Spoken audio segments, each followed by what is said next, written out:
بسم اللہ الرحمن الرحیم۔ میں انور علی، پیش ہے وقار پاکستان۔ سب سے پہلے میں خود احتسابی سے شروع کرتا ہوں۔ ایک کہاوت ہے، اس کہاوت کے مطابق 100 جوتے اور 100 پیاز کی محاورہ درست اور حقیقت پر مبنی ہے۔ 100 جوتے 100 پیاز کے 23 سالہ سیاسی سفر نے مجھے سخت سے سخت سزا دی۔ ایک اور کہاوت کہ روم جلتا رہا، نیرو بانسری بجاتا رہا۔ میں نے اپنے آنکھوں سے سیاسی روش کے ہاتھوں سے گزشتہ 23 سال سے پاکستان اور عوامی بہتری کے قیمتی سال آگ برائے سیاسی آگ اور انمول وقت کو ضائع ہوتے دیکھا ہے۔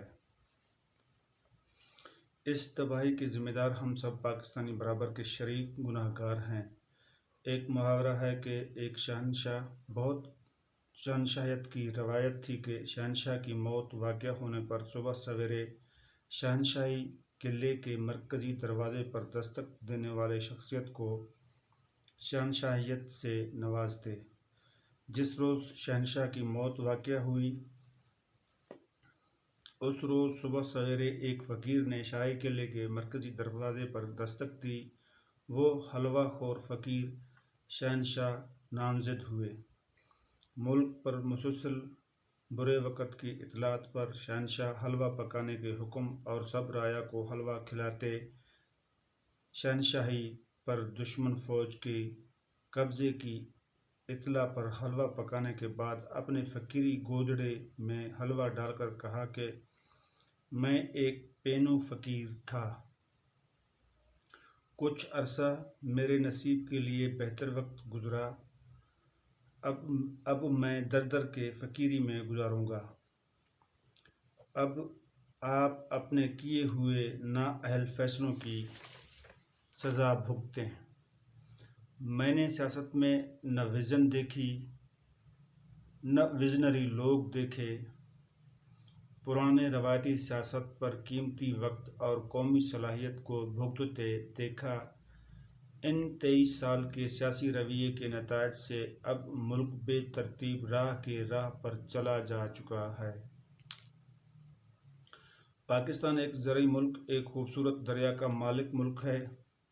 بہادری سے سرشار، قومی یکجہتی سمیت دیگر کارآمد طاقت اور انسانی ذہانتوں سے مالا مال، وسیع و عریض سرسبز و خشک پہاڑی اور غیرآباد بنجر زمین سمیت زرخیز زرعی زمین پر مشتمل جنت نظیر ملک ہے۔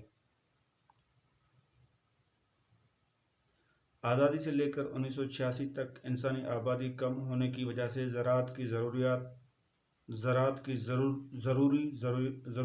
ضروریات بڑے احسن طریقے سے بہتر رہا، کیونکہ اس وقت زراعت و زرعی پانی کے ملک بھر میں استعمالی پانی کی روانی کے لیے نہریں اور بیراجوں کی کارکردگی کافی حد تک بہتر رہی۔ اس دورانیے میں زرعی پانی و اجناس اور زرعی مشینری کی قیمتیں قابل گرفت خرید و فروخت میں تھیں۔ زیادہ آسائشیں نہ ہونے کے برابری سے انسانی جدید ضروریات کی ضرورت میں طلب و رسد میں اعتدال کا رجحان تھا۔ 50ویں دہائی سے لے کر 1980 تک منظم انداز میں نہری نظام کی توسیع سمیت نظام آبپاشی کی فعالیت کو برقرار رکھا گیا۔ تاہم 1980 کے دہائی سے فعال زرعی نظام کی فعالیت درجہ بدرجہ کم ہوتا رہا۔ اب اس زرعی نظام کی فعالیت 50% کے ارد گرد ہے۔ یہ ایک خطرناک بات ہے۔ اللہ پاک رحم فرمائے، میرے منہ میں خاک۔ زرعی نظام سیاسی، ٹیکنیکل یا قدرتی آفات سے، بارشی سیلاب سے تہس نہس ہو سکتی ہے۔ زراعتی نظام کی ستون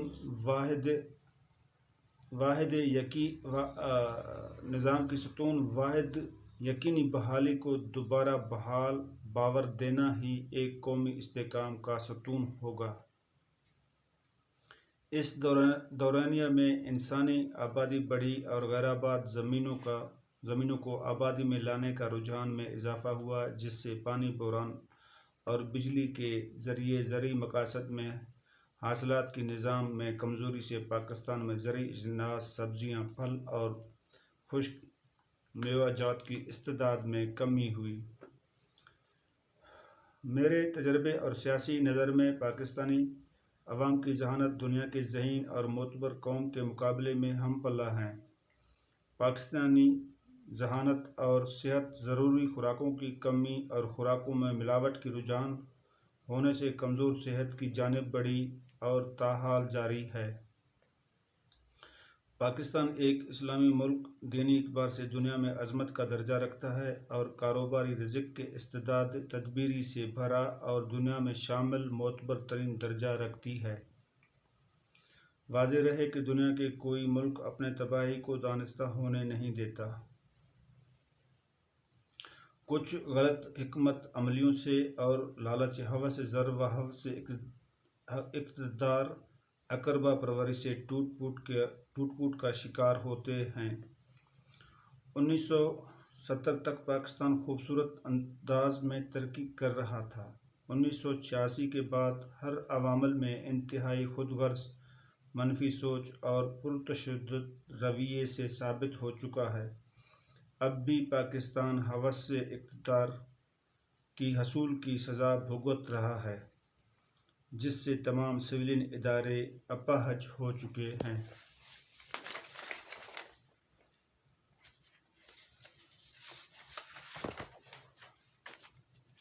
اب میں کچھ حقیقت تلخ انداز میں مختلف حکمرانوں کی ناکامی پر گزارش پیش کرتا ہوں۔ ہم سب اہل پاکستانی جانتے ہیں کہ ہم دنیا میں بہترین ایٹمی طاقت رکھتے ہیں۔ ہماری آرمی دنیا کی طاقتور فوجوں کی صف سے کم افواج نہیں۔ غرض کہ 1971 میں پاکستان کے 1 سے زائد دشمن تھے۔ ہم اس سانحہ کے المیے سے گزرے۔ 1965 کی جنگ اور کچھ ملک کے اندرونی ناخوشگوار حالات سے گزرے ہیں۔ یہ ایک تلخ حقیقت اور انتہائی تلخ تجربہ تھا۔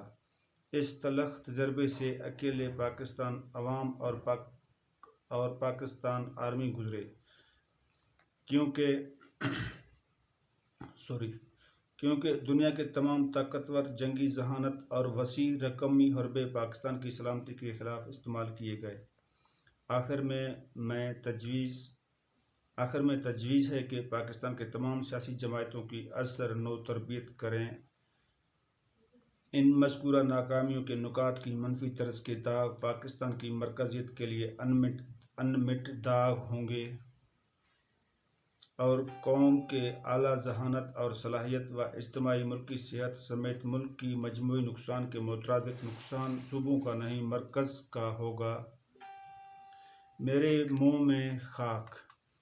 صرف ایک بار آئین پاکستان کو مقدس ذہین قرار دیا جائے۔ واضح رہے کہ الیکشن کمیشن میں نامینیشن فارم اور حلف گریڈ 1 سے گریڈ 22 تک کو ایک ٹھیک انداز میں تصحیح کیا جائے تو خود بخود قانونی نظام اور حکومتی نظام راہ راست میں ثابت ہوگا۔ ان نکات کی تبدیلی سے ہمارے ادارے خود بخود ٹھیک ہوں گے انشاءاللہ۔